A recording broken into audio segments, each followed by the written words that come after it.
Welcome to the banker lamp. Please enjoy the video. You begin by protecting the original. Duplicate the background layer so you can always undo. Next, zoom to 100% and precisely select the iris with the lasso, elliptical marquee, or quick selection tool. Make a quick select and mask pass, smooth or feather about 0. 5 to 2 pixels so the edge blends.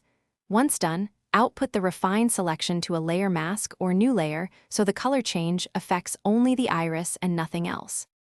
With the iris selected, add a hue/saturation adjustment layer and check Colorize to pick a base tint. This gives a uniform starting hue.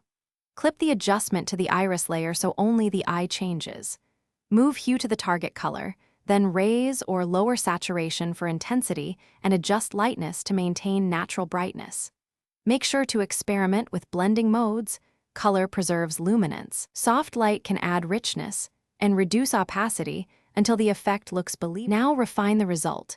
Switch to the layer mask and paint with a soft black or white brush to bring back specular highlights or remove color spill toward the sclere.